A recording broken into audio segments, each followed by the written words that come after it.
Hey guys, Liz Stapleton here, your host of the Blogger Breakthrough Summit, and this is the Blogger Breakthrough Summit podcast where we share little tidbits and tips from our amazing summit sessions.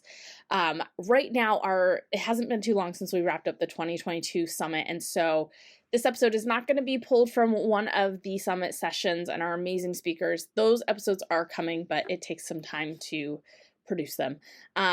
So today I'm going to share a couple of tips to make it easier for you to find more time to learn, because if you're anything like me, you have probably purchased a course or a bundle or something since the year started, because there's so many deals and available offerings. So a couple of suggestions. So the last episode, I suggested 3 different business books, and they are incredible and they are fantastic, and I think you should definitely read them. But you probably don't have time to. My alternative to that is to suggest you get the audiobook version. You may want both, but the audiobook version, you can then listen to it, while you're doing other things you have to get done, right? Dishes, laundry, driving, running errands.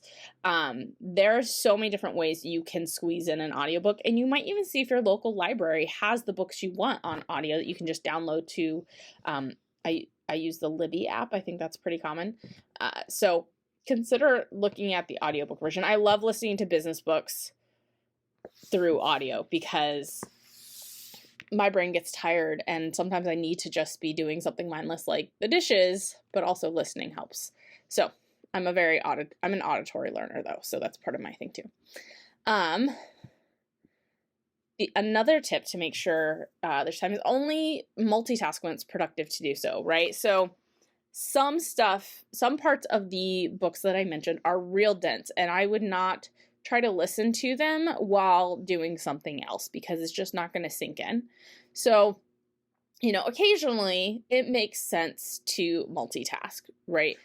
But sometimes you shouldn't.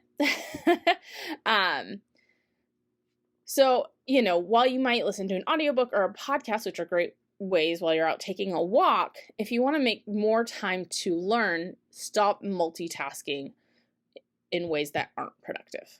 Okay?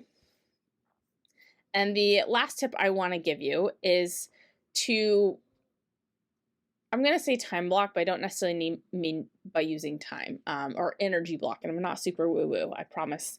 But some tasks I've found require different energy levels, right? I need to be on it if I'm going to be writing sales emails. Less so if I'm, creating pins in Canva. And so I like to group my task or look at my list of tasks and figure out sort of the amount of energy I need. And also if it's going to be something that gets me excited to keep working, or something that's just really draining. So kind of working around your energy levels and that the tasks require is a great way to just be the most efficient with your time and with your energy. Because if I'm tired, if I'm just wiped for the day, when I do a lot of video or lives and something, I'm exhausted. I'm an introvert, and were I doing it in front of people in real life, it would pump me up to a certain extent, but I would then need to go take a hard nap later.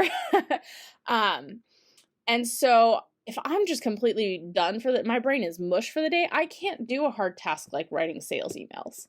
So instead I'll go do, if I feel like I need to get some stuff done to clear up space and time later to focus on the sales email when my brain is fresh, then, I will look at some of those lower energy tasks that I can do with the TV on or whatever. So pay attention to your time, try to schedule out some time to work when you have it. And then when you get there, don't freak out if you don't have a lot of energy to work. Know what tasks you can do that don't require a lot of energy. So that's one of the ways you can kind of make sure you're always making time to learn, is just by being efficient in how you spend your time doing everything else. And I hope that helps. I will catch you guys next time, where I'm going to be sharing a few strategies to help make sure that you are blogging consistently, because consistency is the key to success when it comes to blogging. So I will catch you guys then.